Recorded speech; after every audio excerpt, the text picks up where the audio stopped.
am the big boss with big hot sauce, the man with the plan. Now, we've had many interviews. Dionne Warwick, Frankie Avalon, the Duke of Earl, Gene Chandler. We've had Kenny Gamble. We've had almost everybody. But if you watched last week, we had a young man, and we talked about the real people behind the scenes that make the music, the writers, the producers, the musicians. Last week, we spoke with Andy Paley and Lockhart County, Adam Weiner.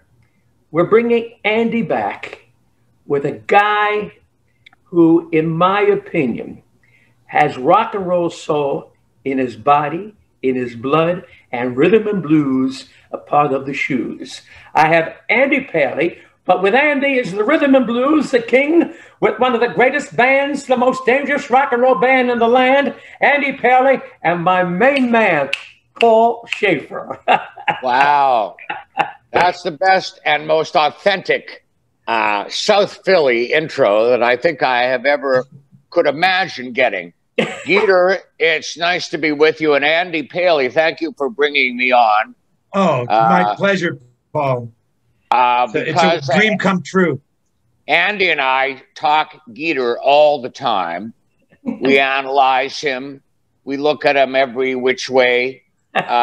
We decipher. We try to decipher. Well, already I got to ask you, the man with the blue. What did you say about my shoes? Rhythm and blues. You got it in your shoes, and you walk tall because you ain't that small. Oh. Now, go ahead. Jerry, it's your show but I'm just brimming with excitement and questions. But you start. Okay. How long have you and Andy known each other? Because I said to the audience out there, musically, you guys behind the scenes make it happen. You with the Rock and Roll Hall of Fame with that magnificent band. You with the Letterman Show. You going back when you did Godspell. Andy, did you know that he co-wrote a song called "It's Raining Men"? I know. Yeah. Hallelujah. I heard it the other day on the radio. But Thank you. He also did the Honey Dippers. Yeah, the Honey Drippers. Yes, Sea of Love, which was the original Bill Phillips. Bill Phillips, yeah. I wish I had gotten to play on that one. How long did you two guys know each other? Well, I think that, Jerry, that I met Andy around the same time as I met you, right, in connection with those Rock and Roll Hall of Fame induction dinners. Right. Although I think we met a little earlier than that at Saturday Night Live because of my younger sister who worked on that show and took me up there, and that's where. But we really started hanging out at the Rock and Roll Hall of Fame. Coincidentally, Andy's younger sister was a writer on Saturday Night Live when I was there during the initial 5 years or so when she came aboard. But Andy, I've got no recollection of meeting you. Paul, then. why would your recollection be so fuzzy in that particular time of your life? That doesn't make any sense to me. I mean, what could you possibly? It has nothing to do with the climate there in any way. Only that you had no personality then. Oh, whoa! But no, but that was then. Let me be the referee. Let me be the referee. I'll be the referee. No, Jerry, you got us back together like Frank and Jerry. Thank you. Wait, Paul, you're talking about Saturday Night Live. Tell me about you and John Belushi. I had met John even before he auditioned for Saturday Night Live. I'd met him through the National Lampoon magazine circles, and they used to do records too, comedy records. And then Belushi got hired, and I got hired in the band. And before long, he had hired me to put together his band for the Blues Brothers project. Right. You remember the Blues Brothers? They covered Soul Man and had another hit on it. A lot of it had to do with the original cats from Booker T and the MGs playing on it. We had Duck Dunn and Steve Cropper, whom you know so well from the Stax Rhythm section. This was '78, but we brought a little bit of the blues and R&B back. This is in the middle of the disco era. And I'm pretty proud of that. Belushi and I was his band leader. Yeah, why were you not in the original Blues Brother movie? You were in the second one.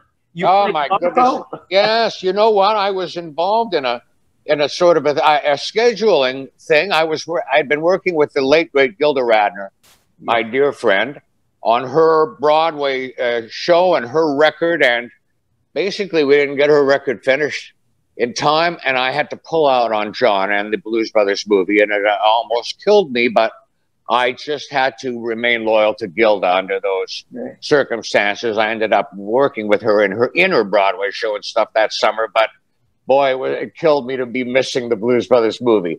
Danny Aykroyd, though, my dear friend, made it all okay. I was reinstated after that into the Blues Brothers. I was in the Blues Brothers sequel called, I don't remember. Yeah, well, there was Godzilla versus the Blues Brothers. Yeah, nobody bought a ticket, but I'm very proud of the music. Andy, he played a character called Marco. Marco. You are so right. Happy about and there's a fantastic jam, Rock and Roll Hall of Fame jam style jam at the end of that second Blues Brothers movie that I'm just thrilled about it. And it had every celebrity from Bo Diddley to Eric Clapton and Lou Rawls. Worth checking out. I've got to ask Jerry, but if I may be so bold, Jerry, because I don't want this to slip away. Before I die, I got to know the answer to this question. I know what he's going to ask. I know the question. Yeah, because Andy and I were going over this yesterday. Yeah. We know by heart almost every word of your opening that you do to the track, to the tune of Heatwave. Heatwave. According to tick tock on the tower power clock. Correct time now to rock with the big boss with the hot sauce. It's the Geator with the heater being all a record. Whoa. That's the part we need to know. The Geator with the heater. What? The beater with the heater being on the record. The what? He's the being on the record. He's about to be on the record. He beats on the record. He's got the beat of the record. What is it? It's the opening. It's 24 bars of the opening. We know. When you start to sing, you say the Geator with the heater. Yeah. I'm going to play it for you. No. He won't give us. No, we got to hear this one. Geator. We've been listening over and over. This is the Geator with the heater being on the record. All right, whoa. Stop. Wait, heater being on the record. What are you saying? Heater being. Tell them what it means. Tell them what record pleater is. Oh, record pleater is the record. We know that. Okay. The Geator with the heater. That's the next line. The big boss with the hot sauce. No. Okay, hold on. This is the Andy, go ahead. Hold on, here we go. This is the Geator with the heater being over record. Stop. Okay. Stop. Geator. All we want is that second line. He the Geator with the heater. He the what? Being on the record. This is being with the heater. The heater. Being. He's the human, like the human being. Human being, the record player, the record. Yeah. We know what it is. We just want to hear you say the words. Is he the spindle on the record? Is that what you mean? He's. I got to hold it. David, are you with us? It's yes, I'm here. I'm going to have David play this for you. It's like I'm going to play it at 33 and a third. This is like the Masons or something. We want to hear it slow, Geator. You can't get it. You'll never find out. They want you to slow it down for him. Do it really slow, Geator. Do it really slow. This is the Geator with the heater being on the record. He the what? He the being? Stop. This is the Geator with the heater being on record. A pleater saying, pop, how do you do? Are you talking about the Fleeter mouse? The Fleeter? The Fleeter said a walk, pop a loop. The Fleeter? Who's the Fleeter? This is the Geator with the heater. I know. Oh, the record. A pleater saying a wop, a bop, a do, bop. How do you do? What is the Fleeter he wants to know? What It's are like you the saying? Rosetta Stone. I'll write it down for you. Okay. But we're going to I'd play love that. at 33 and a third. Okay. What Look, you're he said, saying Paul, he's going to leave us out here on the desert with nothing. he has. This is how he does. This is how he does it. That's, he's your best friend. Then he walks away. He walks away. Never happened. Well, look, if you want to rock the big tick-tock according to the big tick-tock on the Tower Power Clock, don't be ashamed. Mention the Geator's name. Don't holler. It ain't going to cost you $1. Don't be afraid, my friend. Remember, we're here. Wait a minute. It's Burt Lancaster. Yeah, That's amazing. How did he do that? How did he do that? I don't know. Then he goes into Kirk Douglas. He does Edward G. Robinson, too. Yeah. That's Prince Jackie. Ma, I'm on top of the world, Ma. The name of the picture was called White Heat. White Heat. With Virginia Mayo, Edwin O'Brien. Ma. I'm on top of the world, Ma. And everything blows up. But Paul and Andy, do you know the story with Sinatra with Burt Lancaster? No. Paul, you're going to love this. I get a call from Jilly. I'm at my club, Memories in Margate. I close the club at 4 in the morning. Frank is at Resorts. Jilly says, the old man wants you to come over here. We're having a little party. Only 5 people. So I go over to Memories. I leave Memories. I go over to the Resorts, up into the green room, which was the little lounge. Frank is there with the tuxedo, dimly lit. There's a guy with white hair sitting next to him. I got a couple of my friends. Jilly's there. The old man, Frank, says, Matchstick, do Burt Lancaster. I go, repent. The day of the Lord is here. Repent. Helmer Grantry. Yeah. The guy with the white hair gets up and he says, do Kirk Douglas. So I go, it's Kirk. And I stop. It's Burt Lancaster. He had white hair. He was in Atlantic City doing the movie. Atlantic City. Oh, yeah. I mean, when I tell you, what he can tell you stories. Paul, he can tell you stories about Sinatra even better, which we won't get involved with. We're talking about music right now, okay? You both worked with a lot of great performers, all right? Especially Andy producing and things. But Paul, you did the Fats Domino and Friends, right? That's true. I'm so proud of that. Back in the 80s, a wonderful show that played on Cinemax originally, Fats and Friends, with Fats Domino, Jerry Lee Lewis, and Ray Charles all on the same stage with 3 keyboards, jamming. It was unbelievable. Ronnie Wood from the Rolling Stones in the house band. Me, just trying to, it's 90, 100 degrees in Storyville, the club, and we're doing this show. And it is captured on film. And thanks for mentioning it. It was so amazing to be down in that gumbo of New Orleans in those hot temperatures with those cats, and going over to see Fats in the 9th Ward of New Orleans where he lived. Well, he didn't really live in his own house. He lived in the back. He had his own little guest house back there with his piano and every kind of alcoholic beverage he could possibly want. And the one of the 3 of them who took pity on me, trying to control these 3 legends, the nicest of them all was Jerry Lee Lewis, who said, "Killer, come here. What are the chords?" He just, whatever it was. There was a point where we were all going to try to play jambalaya together. But Fats says, well, I played in D flat, key of D flat.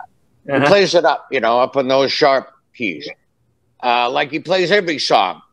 And I go to Jerry Lee, D flat. He says, what? He's never heard of that key. I said, Jerry Lee, well, what key would you play? He says, C, D, F, G, any of those, So I don't know what to do. Can we use any language on this? Because there's a quote coming up. Or should I change it? Well, Andy, let's get Andy. Andy, you worked with Jerry Lee, so right? Tell me. Yeah. All right. Well, I gotta finish the story with the profanity in it anyway, because I don't know what to do. I go to the genius Ray Charles and I said, Ray, I got a problem. Fats plays in D flat. Jerry Lee's never heard of D flat. I don't know what to do. And the genius says, man, I can play in any fucking key you want. Just get me the hell out. Get me out of here. That's all, that was about it. But Jerry Lee took pity on me. He said, here, I'll learn it in D flat, and he did. Yeah. Well, God bless him. But listen, Paul, Andy worked with Jerry Lee so many times. How's your experience? Okay, I'll tell you one. I was at his house in Nesbitt, Mississippi, which is about 10 minutes from Memphis, Tennessee, because Memphis is one of those towns you can get to Mississippi and over the border in 5 minutes, So he lives in Nesbitt. He's still there, I think. He's got the Killer car collection, which is all K's, Killer car collection. And they're all kind of like surrounding his house. And he sits around there, and tourists come to look at the car collection and see if they're going to get a glimpse of Jerry Lee. So you have, tourists from all over the world with cameras, wandering around. And he waves to him from the porch sometimes, and they take pictures, and he's got his own private lake there. We used to, I'd go there for about 2 weeks. I went there every day to talk to him about what songs we were going to record. Mm-hmm. And I would suggest a song, and he'd say, yeah, I love that, or no, I don't want to do that, or whatever. And we'd go over songs. He has a piano-shaped swimming pool, and we sit out there. And anyway, one day he was very, very excited. He said, man, he goes, I saw this cat on TV, man. He goes, this boy is a fiddle player. Andy, we got to put him on the album. You have never seen a fiddle player like this boy. Andy, I'll tell you what, I've seen them all. I've seen him since the 1950s. I've seen every goddamn fiddle player. This boy will blow your mind. I seen him on 60 Minutes last night. They did a special about it. We got to get him on this album. We're going to sell 1,000,005 albums if we get this boy. I said, and he's really excited. He's, you never seen Jerry Lee this excited. And I said, well, and he's still going on about it. He goes, man, he could make you cry, play a ballad. He'll make tears come to your eyes and make you dance a jig. He'd play something fast. He goes, he's an Oriental fella, but play the hell out of a fiddle. He's a real hillbilly. He's an Oriental fella. Play the hell out of a fiddle, Andy. We got to get this boy. So I said, Jerry Lee, an Oriental hillbilly. And he goes, Andy, ain't no telling what Tom Baum can do. So he said, ain't no telling what atomic bomb can do. What an atomic bomb can do. Yeah, ain't no telling. Ain't no telling what a Tom Bomb can do. What Tom Bomb do? Yeah, we never got the guy, but great story. Great, but that's true story. But he comes up with off the top of his head. You never know what he's going to say. Amazing story. Paul, you worked with Ray Charles. I go back with Ray Charles with Quincy Jones. Quincy did the genius soul of Ray. Because Quincy was from Seattle, up that way. Right. And Quincy said, working with Ray Charles, man, he said, I worked with Billy Eckstein. He worked with Sarah Vaughan when he was with Mercury. But in the early days on Atlantic, he said, Ray taught me the business, man. He said he knew exactly where he was and what he wanted to do. Did you? Absolutely. Yeah. He knew that. Go ahead. And that's why he got paid, and they told us in the movie he got paid in ones. so that he could count every dollar. Wow. Even though he was blind. And I had that. Dave Letterman used to pay me in ones, so I had the same. I had that in common with Ray. But that country record that Ray Charles did changed Buddy Holly's life right before he died. Buddy Holly flipped out over that country album. Modern sounds, the modern sounds of country and western. He did two of them. You know the story. You guys remember Ahmet, Ahmet and Wexler. The great Ahmet Erdogan you're talking about. Do you know that he left Atlantic because they did not want him to do a country and western album? and his contract was up, and he wound up with ABC Paramount. And you know, the same thing happened with Darren. They did not want him to do That's All, the album, because they said he was a rock and roller. You know, so many of the real executives sometimes, tell me about that, sometimes they miss the true point of what an artist wants to do. You certainly can't. You can't hit it. You know, you can't be right 100% of the time. Those are interesting stories. Warner Brothers apparently built a reputation on supposedly being the label that listens to the artist. Listen to your artist is, really used to be tantamount. I don't know what it is anymore. You can barely. No, but I'm kidding. We love the old. I got to ask you a question. Speaking of the old melodies and the old tunes, because you are a rocker, we know your story. You predated Dick Clark on American Bandstand. You were there first. Right, with a guy by the name of Bob Horn who had Bandstand before Dick Clark. And you were right with him. Yeah. So you were at the early rock and roller. You went on the road with Danny and the Juniors. Yet you seem to swing in your most comfortable spot was with Sinatra and Joey Bishop and those cats. How is it that how do you cover the waterfront like that? Are you a rocker or are you a swinger? That's what I'm trying to ask. Paul, let me tell you, when I was a kid, and I think Andy and I spoke about that, I had the freedom to follow wherever I wanted to go. And when I met Sammy and when I met with Don Rickles, all of these people were in show business. I was in awe of show business people.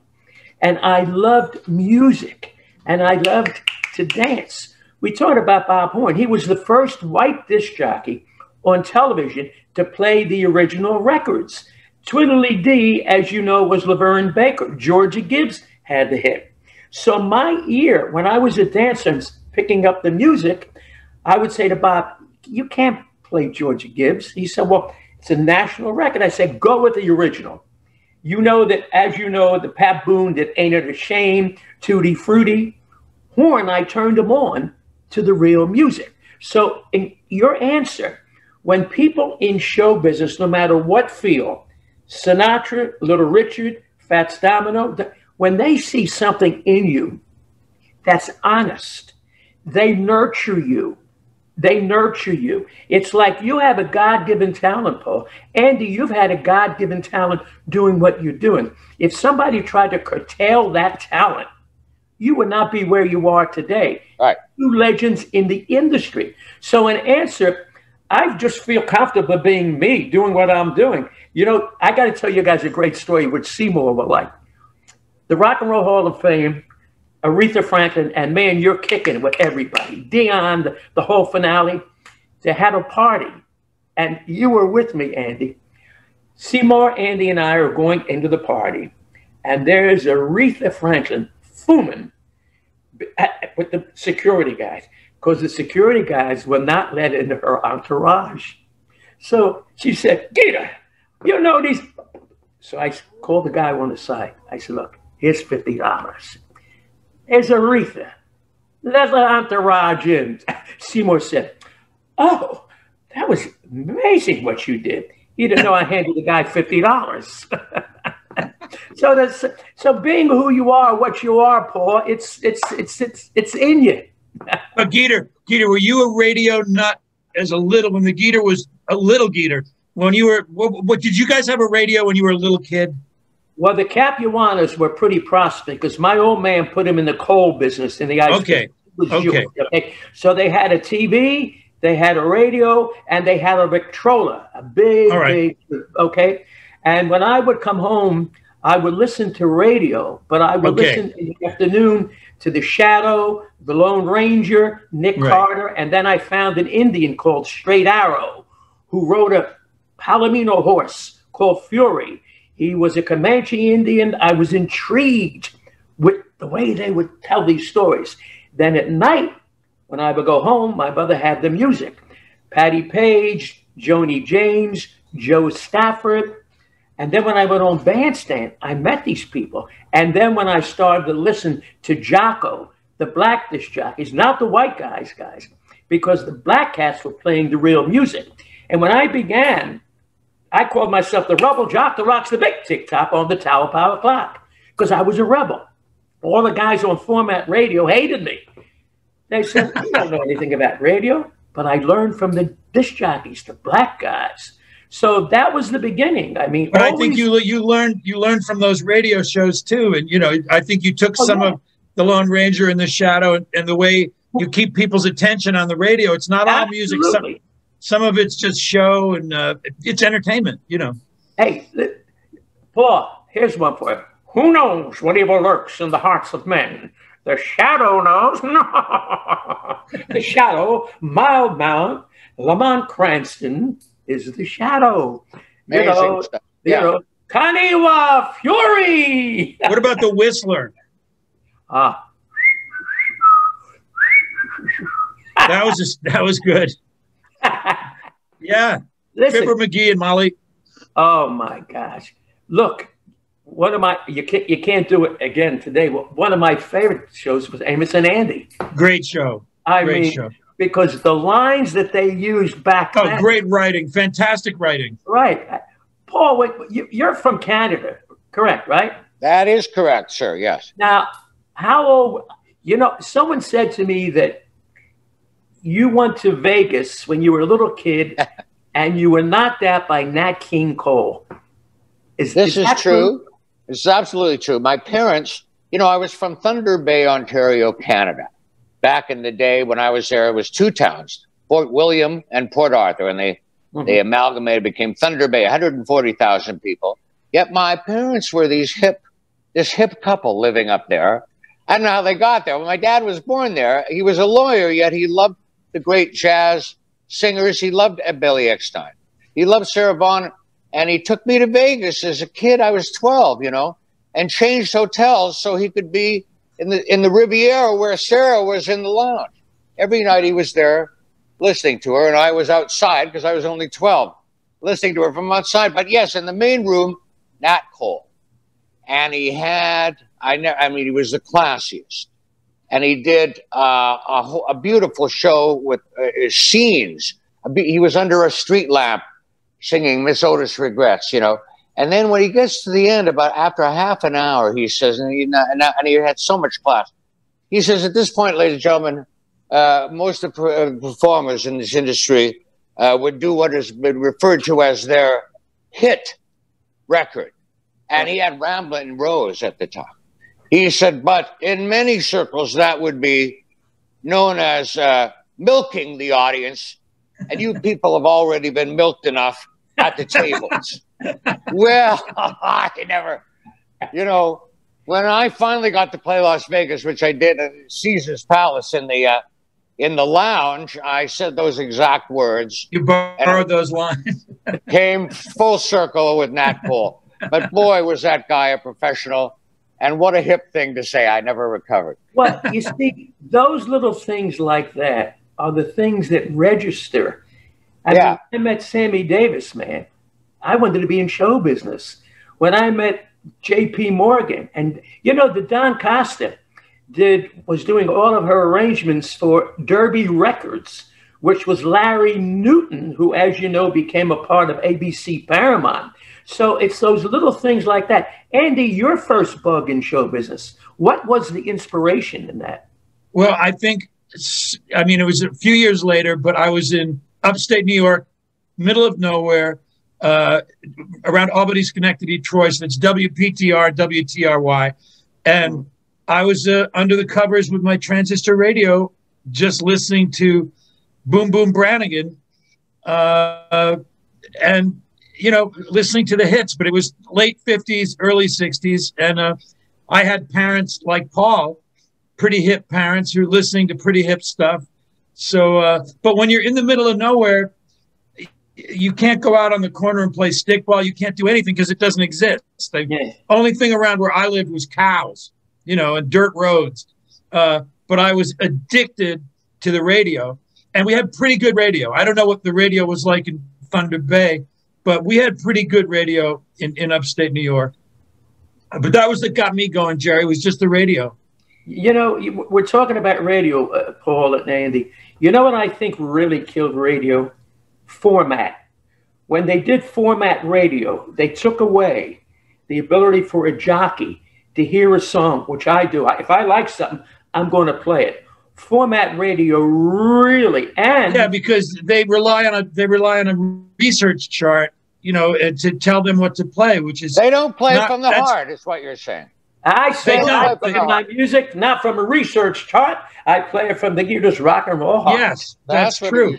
That's what we're talking about. That's the difference. That's the difference. I got a question though, Geator. Wouldn't this have been have something to do with the death of regional hits when you used to have a hit, you know? Bongo Stomp. You would have Here in My Broken Hearted by the 4Js. You would have listen, Dionne Warwick, Don't Make Me Over, would have not have been a hit. Tommy Hunt did it. Florence Greenberg would not release it because she was on to Tommy Hunt. Bert said to me, look, her sister, Dee Dee, Sissy, and Dionne, they're on the track. I put Dionne to sing lead. I took the demo back to Philly, busted. Same thing happened with Sherry with the Four Seasons. I mean, so Geator, when you played the single, how are they going to follow it up if they haven't pressed? If they haven't pressed the, what do they have to really rush? They rushed it. I was playing the demos. Oh, you were playing like an acetate. Acetate, right? And Greenberg was calling up her distributor, his main line. What's he doing? What's he doing? So I said, Florence, a hit is a hit.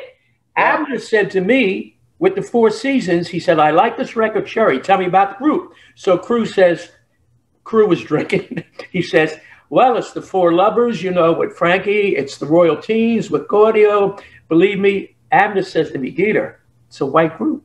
I said, yeah, so what? He said, we're a black label. We got Jimmy Reed, we've got Jerry Butler, we got Fontella Bass, we got this, we got that, we got the Spaniels, we got the Dells. I'm not going to get the black guys to play a white record. I said, give me the demo, give me the acetate. Went back, I said, Abner, what's music got to do with color, religion? White kids, black kids, Asian kids, they all love music. Picked it up after I played it, became a hit. So you guys know it better. You know what brings us together in this world? Paul, your music. Andy, your music. Your genius style, what makes you both unique. That's the secret. You got to be unique. I mean, when you do that band, man, I mean, and when you were doing the Letterman show, you were as popular on that show, Paul, as David, I hope I'm telling you the truth. He was as popular as David was. You really were. Sweet of you to say. Of course, I was influenced by Louis Prima, you know, and how tight his band was. So I'm a little like you in that I could reach back for an influence from Louis Prima, but apply it to the rock and roll that I loved. And I was playing the oldies. Paul, yeah. What was your style? What was your style of leadership with that band? Were you like a Buddy Rich or a Paul Anka? How did you keep everybody in line? It's very much like a G.E. Smith. Is that what you did? No, I think you're kidding. Live. I think you're kidding. Well, no, he's a good friend though. I wanted to shout him out. Now, did you guys rehearse all day? I did not rant on a bus with them like Buddy Rich, if that's what you're getting at. No. Did you guys rehearse every day? I don't know. If I had to get Vinnie Falcone in to ride their asses, I would do that. You know, that's a quote from the Buddy Rich, I think. Buddy Rich tapes quote. So that was a definite possibility if you had to. I bet you could have gotten them. Yeah. Geator, you know these tapes that circulate in show business, like Buddy Rich yelling at his band and somebody recorded it. I bet you have come across things like that in your day. Well, how about, wait a minute, what's the one with Laverne Baker where she's telling Jackie Wilson how to eat ice cream? He's making that up. I'm not making that up. Geator knows I'm not making. Well, yeah, there was a, back in the day, the rhythm and blues, Annie had a baby working with me, Annie. You know, he loves the one. Peppermint stick. But listen, talking about Buddy Rich, this is a true story. Buddy Rich opened up for Buddy Hackett. I'm going 1958 because I was with Rickles, okay? And we went to go see the show. And when you say that, you mean you were hanging out with Rickles, or were I you was working? His valet. I was. You were working as his valet. Okay. He's always had a valet, right? A man who you would lay out his tux and his cufflinks and everything before the show. That was your job. Yeah, my job was to make sure he was on time, that he was dressed properly. I was the runaway guy in the car to take him from one gig to another gig. All right. And he had just done a movie called Run Silent, Run Deep with Clark Gable, if you remember, and Burt Lancaster. So what happened during that period of time, we went to see Hackett with Buddy Rich. And this is the Buddy Rich story. So Buddy's done. Ladies and gentlemen, Buddy Hackett. Buddy Hackett comes out and makes a remark, derogatory remark about Buddy Rich. Buddy Rich came out and cracked him, and the curtain went down. Wow! And that was the end of the show. True story. Love it. Wow. You know, Buddy Hackett wasn't exactly. Look, I'll give you another guy who was the greatest. I mean, you know, so many great stories. Henny Youngman. Okay. You remember Henny Youngman? Oh, I used to see it, run into him at the Friars Club. Right. He was still around. Yeah, when I got to New York, he was still around. So go ahead. Yeah. Well, I'll give you an example with Henny Youngman, and there's another guy, Alan King. Oh, yeah. These were the Jewish comedians, and they would like to drink a lot. So we hear, yes. And when they would get together, Andy, there was the Roma in L.A. Did you ever go to the Roma in L.A.? No. It's a little breakfast. Did you ever hear of the Roma at Paul? Yeah. All these comedians would get together and talk about show business. These guys were not working, but they would be doing shows for each other at the Roma. Yes, sir. Well, I've got a Henny Youngman story in person. I was at the Friars, and there he was, and I took a lawyer. I had a lawyer in town from California, took him to the Friars for lunch, and he sees Henny Youngman. Oh, my God. I said, you want to meet him? Of course. I take him over, and I said, Henny, this is my lawyer. And Henny says, you need a lawyer. I've seen your act. The lawyer was he said, to be insulted by Henny Youngman, he was so honored. But it was really me who got insulted. There's my Henny story. You know, I got to ask both you guys a question, and I got some questions from the audience out there. Oh. Rock and Roll Hall of Fame. Okay, now give me your take on this. There are so many great artists from the era of the 50s and even the 60s that are not in it. I mean, why Chubby Checker should not be in it? Why Frankie Avalon or Connie Francis? Or there are so many. Look, we're fighting to get Dionne Warwick in it this year.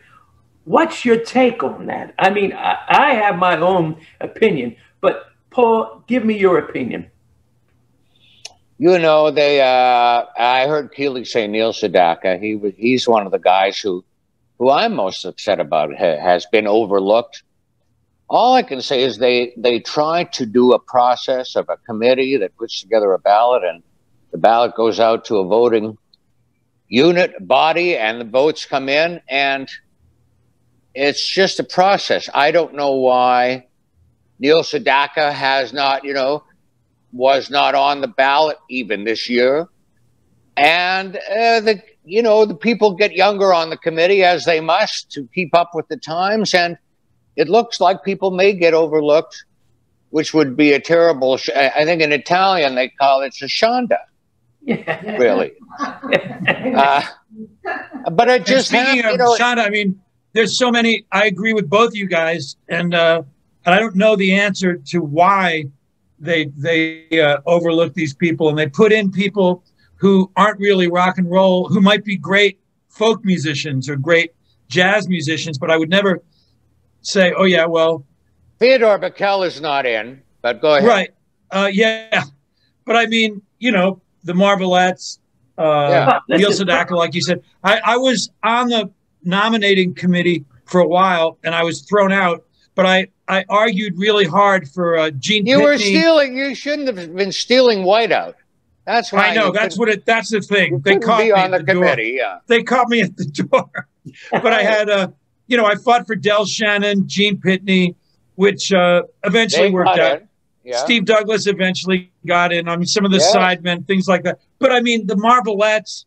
The fact that they're not in is ridiculous. And if you think about the way it's the Rock and Roll Hall of Fame. Okay, that fame would indicate that you had a bunch of hits or something like that.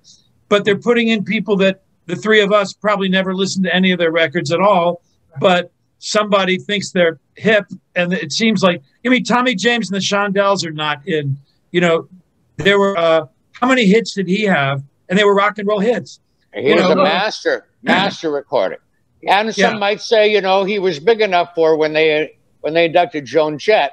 Tommy James was big enough to come and sit in with her when she did Crimson and Clover. That's great. But he can't get in. He should be in there. All I can say, Geator, is that as you remember, there were some oversights with people like Hank Ballard getting in, but no Midnighters, and Bruce Springsteen getting in, but no E Street Band, But the executives sort of rectified that, and in an executive decision made up for that, and inducted the Crickets, who should have been inducted all along, instead of just Buddy Holly.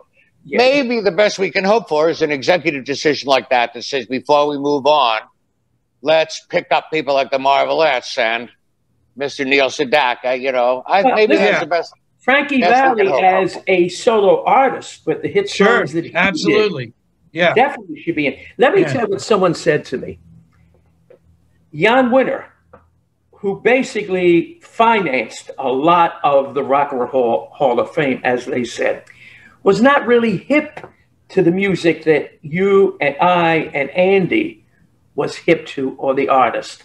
And he really didn't understand it, or just he controlled, they say to me, the process.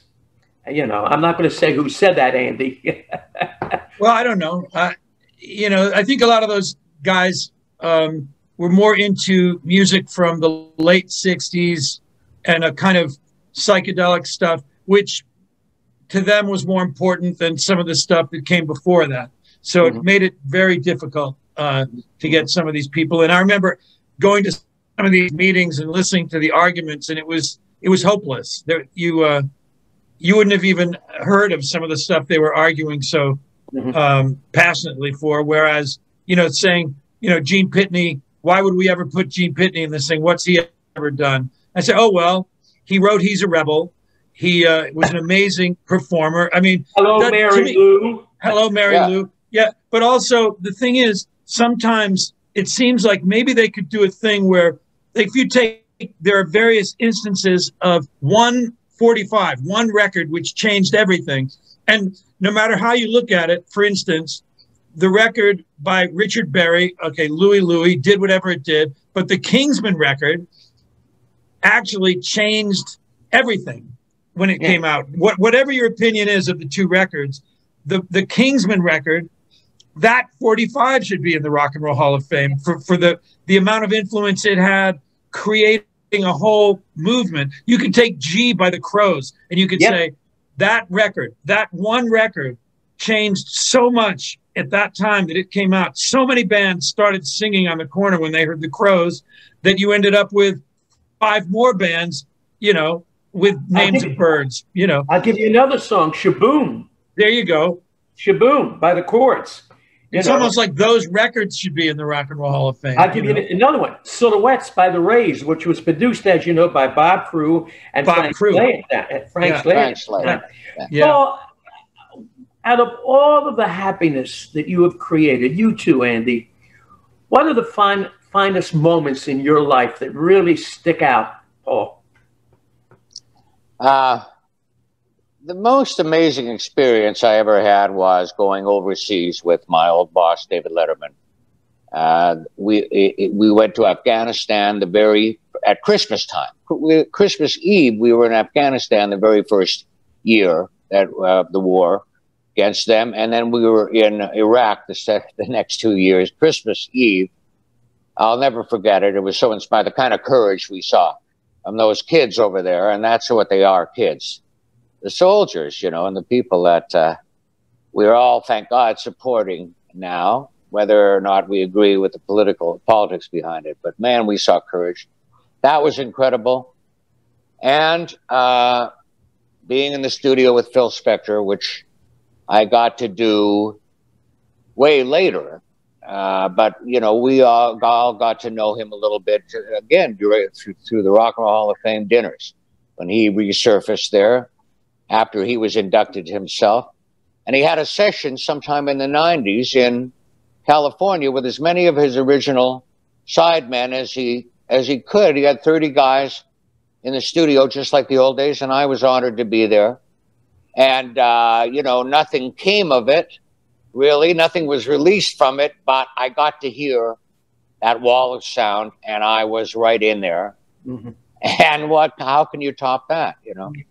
So there's Andy, two blessings I had. Andy, how about you, pal?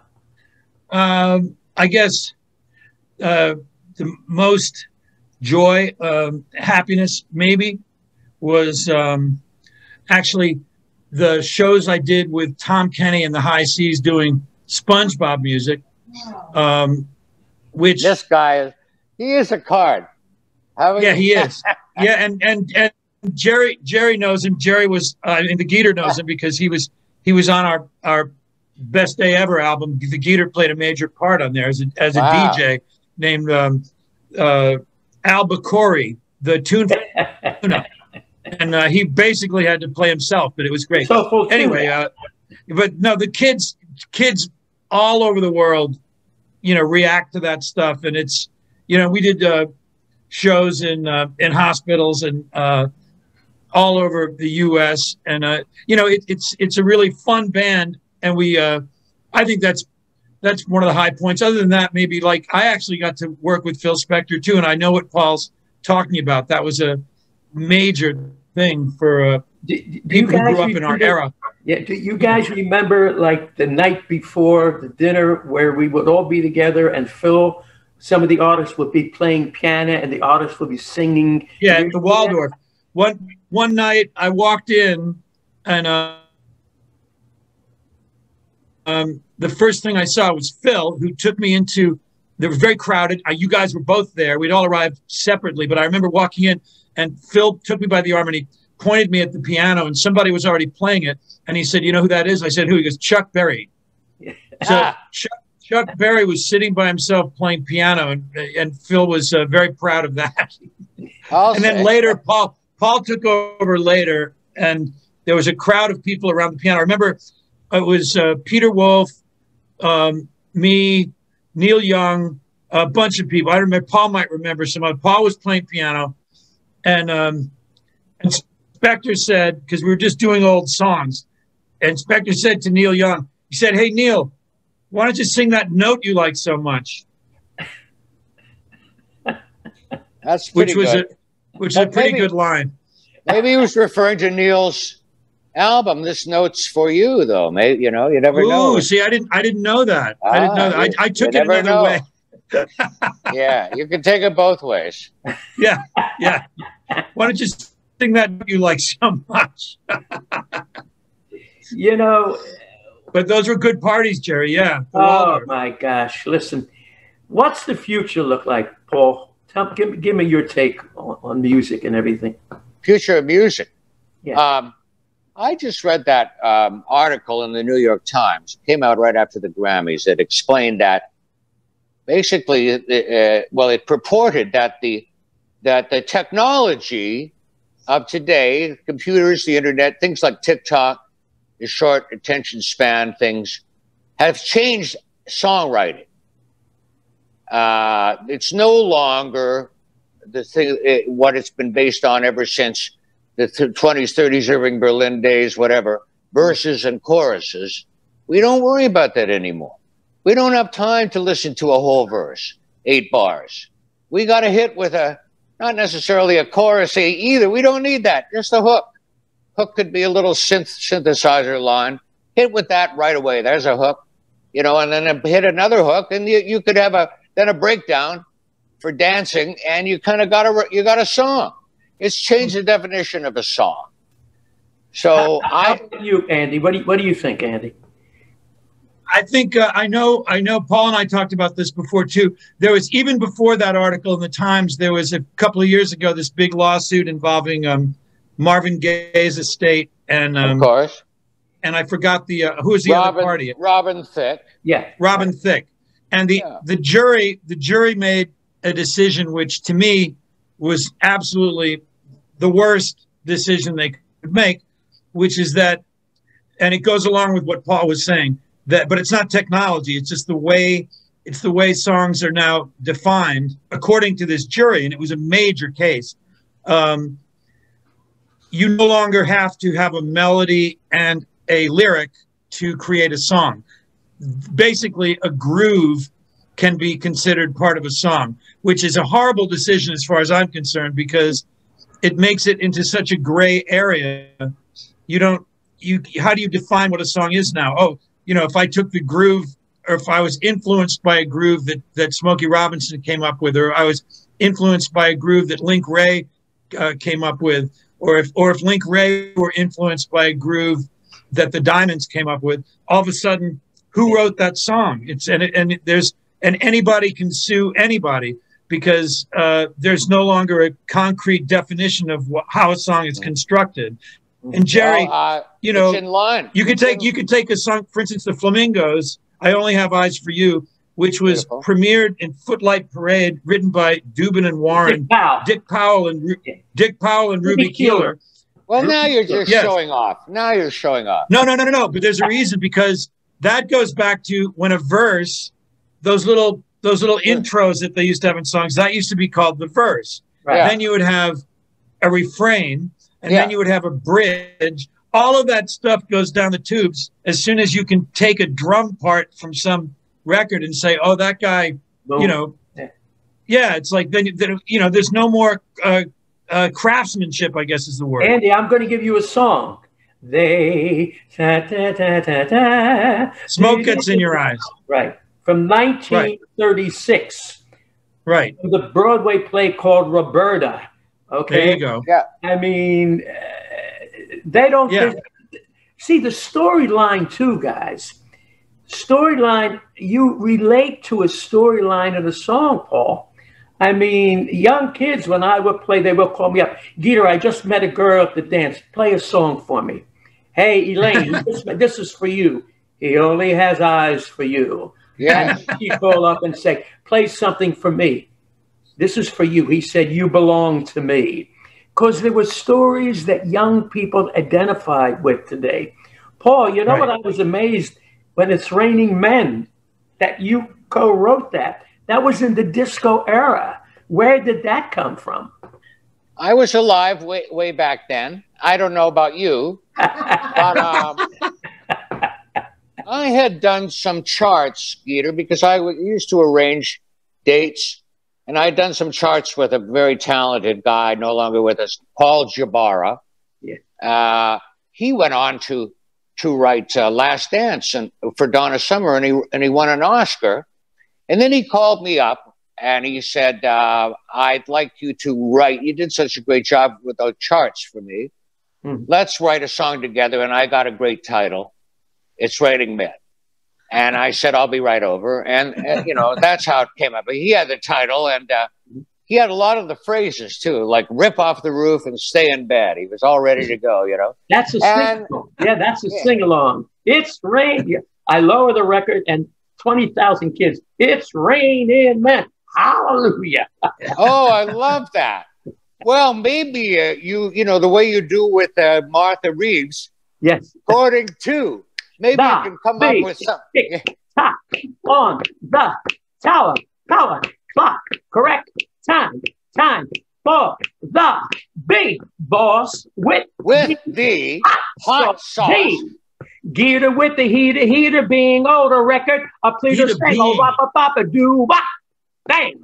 And you All go. right. Paul, I think we know now that it's Heat of Being. Heat of Being I don't know. Is Keely That's what he there? just said. Is Keely That's what there? he just said. Keely's Keely? here, yes. Keely, Heat you of know Being. what we need. No, Keely, no, because I wanted to do the same thing when I first heard it. what is that? What is that line, Keely? You know what we need. The Geator with the Heat of Being on the record. He And then he just being on the record. Geator with the Heat of Being on the old record. Now, on the record. Oh, so no, Keely. He always says Heat of Being. Wait. Well, he's just screwing around. He's just jiving around. It's 24 bars. Yeah. According to the tick tock on the power clock. Correct time for the big boss with the hot sauce. That's him. The Geator with the heater being on the record, a pleader sing, a rock, a bop, a do bop. How do you do? It's just okay. Now, Keely, what's that next line about the fleeter? Who's the fleeter? I learned it, Paul, from Louis Armstrong. Okay. Say no more. Both you guys, out of all the artists, Paul, that you've worked with, is there one that you really missed that you would really love to have worked with? Yeah, Sinatra. I got so close. I worked with Tony Bennett. Yeah. I worked with Sammy, Wow. Never worked with Dean. I would have loved Dean, or Sinatra. I miss those cats and Elvis. Of course, I worked with Carl Perkins. My goodness, I worked with, Johnny Cash, Jerry Lee Lewis, but I never got to work with Elvis Presley. So those are the two obvious ones. Do you know, Paul and Andy, Jimmy Bowen, who as you know, was a rock and roller, recorded roulette, produced the later things for Frank, and Frank used H.B. Barnum as some of the arrangers, if you remember going back there. And I mean, Charlie Colello did a record with him. Charlie Colello is an immense talent. Yeah. They did one of the greatest albums, which was never happened. Watertown. Wow. Which was written, as you know, by Gaudio and Jay Combs. Yes, sir. You know what I loved about Frank? He took chances. A lot of performers today, I don't know if they want to take chances. What do you think, Ann? No, they got probably a research group figuring out what they're going to do. Yeah. And the big corporate label won't let them take any chances. Yeah. Geator, you must have spent some time with Tom Dreesen. Oh, yeah. Well, out of Chicago. Yeah, Tom. Listen, I went back with Frank with a guy called Pat Henry.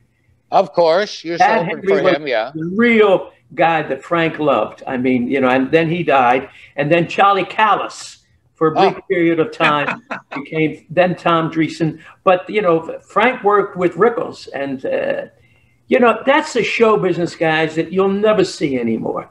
I mean, I would be up. We're talking about, Paul, you'll love this. We talk about Seymour Stein, okay? Andy says, he gets up at, our time, 4 o'clock in the afternoon. I said, what's he think? He's Sinatra? Yeah. Because Frank and Sammy, we would be up till 6, 7 in the morning, and they wouldn't get up until 4, 5, or 6 o'clock at night. It was Frank used to not want you to go home. He didn't want to see the sunrise alone, right? Were you ever in that position where he wouldn't let you? Well, he wouldn't let you leave. We used to go to a joint in New York called Rocky Lee's. Yes. 2nd Avenue. Yes, sir. All right. You couldn't get out until the sun came out. I mean. Gotta stay. Yeah. Yeah. I mean, but in the latter years with Frank, it wasn't the same. And when Julie passed away, the show business you grew up in, Paul, the show business, Andy, that you grew up in, that will never be ever again. I told you earlier, other people in the business nurtured you. If they saw something in you that they saw in themselves, and you were honest, and you weren't looking just to be, oh, wow, I'm with this guy, I'm with that guy, they embraced you. It doesn't happen again today. So, Geator, who nurtured you? Did Dick Clark? I'm serious. Who was there for you when you were coming up? Music. I came from a broken home. I mean, my father was in and out of the can in the early days. You know, you get arrested, you're out 2 days later. You know, it was the loneliness that I experienced fulfilled me from the music. It was the music. I've always heard music. Even to this day, I sing music, you know, in my mind. You know, and it's like if your heart was broken, you cheated, you lied, you said that you loved me. You know? I want to address what Paul asked earlier. Yeah. When he said you love rock and roll and you love, you know, the classic stuff. And, you know, he plays the rock and roll on the air and he plays both on the air. But when he's home privately, when he listens to music on his own, it's always Sinatra, Roy Hamilton, Sarah Vaughan, Dinah Washington. Shirley Bassey. He loves Shirley Bassey. Oh, Shirley Bassey. I mean, the early stuff that she did, Till, Where Are You, Where or When, Love is a Many Splendid Thing. And listen, I go back with Vera Lynn, you know, I mean, yes. Yours till the always tweaked me. And Andy, that's what put you where you are. I'm Paul. No, I know. I love that stuff. You know, the Boswell sisters. Oh, my God. I'm not kidding. I'm not kidding. You know, hey, Paul, what's her name? The one who did Cow Cow Boogie. What's her name? Oh, my. Wait, you had the Andrews sisters doing that. And that was a black artist that did that. No, she was part American Indian. Her name's not hitting me right now. She was on Capitol. Not K-Star. Freddie Slack wrote the songs. Now you're showing off. Now you're. No, I'm not. I listened to her. I just can't remember her name. Well, wait. How about K-Star? You want to talk about a singer? The Wheel of Fortune, man. Wheel of Fortune. Ella Mae Morse. Ella Mae Morse. Thank you. That's who it is. She's got a beautiful, beautiful voice, and she made a lot of great records. Mr. 5x5, beautiful records. Let me tell you, it is such a treat, Paul, for me to have this chat with you and Andy, because the people who are watching now understand the people behind the scenes that make it happen. And the love that you two have had for the performers and for what you do is what makes you very unique. Paul, was there ever one performer that you ever had a problem with, though? Oh, sure. There is always. And I can't remember now. And by that, I mean, I don't really. You know what? No, I don't know. But, you know, so many artists we had the honor of backing up on the David Letterman show. Sadly, there's going to be one or two that something goes wrong with. What can you say? And those one or two hurt you so deeply that you never get over it. That's why I don't even. I'm going to give you one name who is an old friend of mine, Chuck Berry. Well, you know, he was super nice to me. I got to say, as tough as he could be, and you got to pay him first. And, you know, he's not going to tune his guitar, whatever it comes out of the case. That's the way he plays it. But somehow he was really nice to me, and I attended his funeral in St. Louis, you know, because somehow I got an invitation to it. Yeah. And much later, I met his son, Charles Jr., and he said, I invited you because my dad used to say, yeah, you're watching Gordon Letterman. My dad used to say, yeah, kid could play. Yeah. So what more, you know, what a great compliment. Chuck and I played with him many times, and I never had a problem with him. Yeah, he was something. It was a little yacht hat he'd be wearing. He'd walk on stage, man. Didn't want to rehearse, just give me. And I felt so badly because he gets some of these young cats wanted to play behind him, and you start to yell at him. Yeah. Key, you don't know the key. You don't know my song. Well, they should know his song. He's absolutely right. And my old drummer from Letterman, Anton Fig, told me about playing with him, and he just gave very simple instructions to his band. He says, drummer, I want a clean break. In other words, when the band stops, don't put any little fills in, you know. Right. A clean break so I can, if I want to say something funny, I got a space to say it. And he says, this means stop. This means go. Let's go on stage. That's it. You know, you can't swing with that. You don't deserve to be there. Love. Andy, how about you? Anybody? No, I never played with Chuck Berry, but I know I've watched him many times, and all those physical cues and all the cues Paul's talking about. That's how he did it, because he had those guitar breaks that he wanted everybody to hear whatever he was doing, like on Sweet Little 16 or Maybelline or any of those things. You know, it's almost like it's like vaudeville. You know, it's show business. It's what it is. Yeah. Well, guys, David, how much time do I have? Oh, we're at the end. Oh, we're at the end. Listen, I think you ran out of tape, I think, and he doesn't even use tape. You know, we could go on and on. We got to do this again. You know, we've got to get Andy and Paul. Let's get little Steven. We'll get him. We'll get him. And we'll do a whole talk, because, you know, he's got the rock and roll soul, Paul. And Andy, you got the rhythm and blues shoes, as my man Paul's got. And no, I don't want to cry the blues. Paul, and you got the beta on the record. He is the being. He apparently being on the record. He is the being on the record, yeah. Okay. Listen, guys, Paul, thank you, really, my pal. I look forward where we all can get together with some wine and some macaroni and some veal. A little pasta, a little anything you want to order. Well, you know, remember, it's got to be al dente. You know what I'm saying? You don't want to. And the main thing is, when you put the garlic in the oil, don't leave it too long. No. Just long enough to flavor the oil. And we got Keely with this congealy, and it's gonna all work out. Yes.